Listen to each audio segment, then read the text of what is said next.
Hi everyone. So who misses 2020 where it seemed like there was a new handheld release every other week? In terms of releases, it has been a tad slow and sporadic this year, but we are due, at least from the announcement side, a few new handhelds as we enter the second half of this year, and I have things like the Steam Deck to cover too. For now though, I thought it might be quite neat to do a video looking at some of the more edge case budget handhelds, which have had some very minor iterations recently, but yet very little coverage. The reason why they are very rarely spoken about is because they're ultimately not very good, but I'll go through a couple and just summarise where their downsides actually are.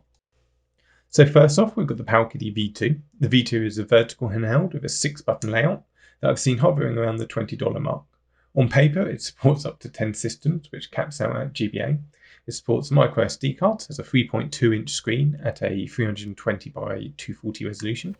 It charges via USB-C and has a USB port to plug in an external controller. In terms of actual design, I actually quite like the V2.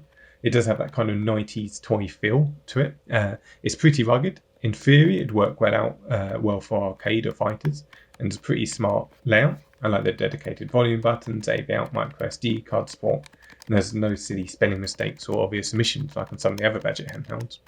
If you do look closer though, you do see things like the reset text on the back being a whole different size than the other fonts, a lot of pointless labelling, gaps in the plastic finish, a noisy rattle when shook, and a screen mount that looks miles away from its display.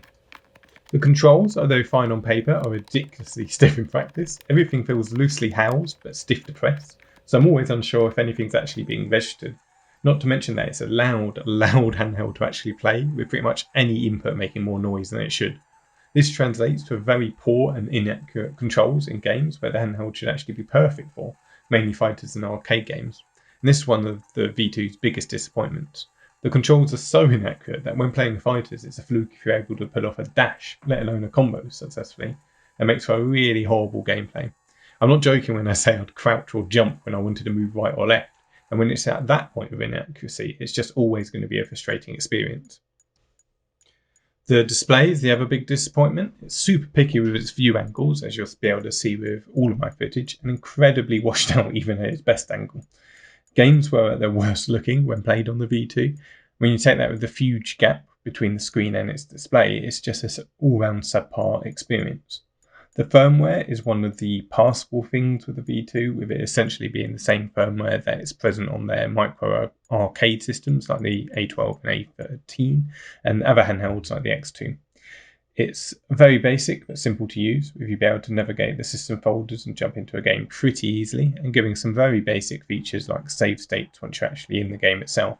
It does mean remapping isn't available, and that can prove another massive shortcoming when trying to play games though. Lastly, if you hadn't somehow already been put off, emulation is very hit and miss on the V2. It simply will just refuse to load anything too demanding, and you'll come across all sorts of various clipping, rendering, or just outright missing artifact issues throughout. That's not to mention that you've got pretty much everything against you when trying to play the games, that even the simplest of games suddenly become challenging as the controls fight against you, and you struggle to make out even what's going on screen. It's a mess. Funnily enough, I think if they'd actually got passable controls and functional screen, the V2 could have actually been a neat budget handheld for arcade or fighter enthusiasts. But as it is, it's just best avoiding like the plague. So next up, we've got a handheld that's got many names along the way, but is currently commonly referred to as the X20 Mini or Gameplayer thanks to its colourful packaging. The X20 Mini also hovers around the $20 mark and occasionally claims to support PS1 games, despite also capping out at GBA. The design of the handheld is obviously an attempt to clone the Switch Lite, but you don't even need a close look to realise that it's got a horrendously bad build quality. The plastic used is very cheap and easily scratched. The display isn't mounted properly on my unit and the joints aren't straight, with everything all round just feeling super weak and not very pleasant in the hands. They have put stacked singular shoulder buttons, which is quite neat to see, and it actually looks like it would be an ergonomic layout if it was actually built properly. But as it is, it just doesn't feel nice in the hands, unfortunately.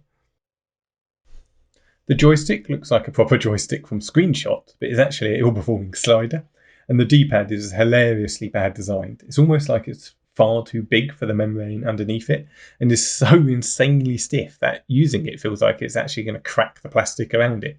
There's an audible crunch noise when trying to pull multi-directional input off, which is never a good sign. The buttons fare better, but that's not to say that they're good. It's just the least disappointing thing around the inputs. They're very soft and far from responsive, but at least would be somewhat passable if the rest was actually usable. The plus and minus buttons, or so-called buttons, appear just to be there for show, as pressing just once beside them within the case, as if they're just trying to hide from you. The included firmware is recognisable to those who have been collecting retro handhelds, as it was the things of nightmares for many years within budget handhelds. It's a bubble-like firmware that actually has improved since I've last seen it, to be fair, with things like input remapping and screen size within easy access. Gameplay again is far from perfect, unfortunately. You'll notice stuttering, audio clipping and weird graphic effects throughout.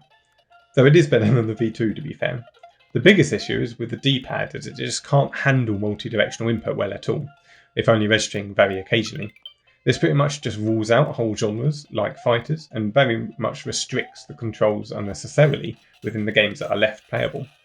This ultimately has a massive impact on the enjoyment that you can actually get out of the X20 Mini, which is actually a bit of a shame, as it probably would have been a passable cheap handheld if just the basics were sorted out. And that's just the biggest sticking point of these types of budget handhelds. They could have actually been okay if just that little bit of effort would have been put in to finish them off as usable products. It's frustrating at how close they sometimes get, as otherwise it's just wasted electronics, when there's always a need, in my opinion, for some cheap entry handhelds. But that's it for now. Thank you very much for checking out the video. I'll include some links to some actual decent budget handhelds in the video's description, as well as links to my reviews of them. Thanks for watching.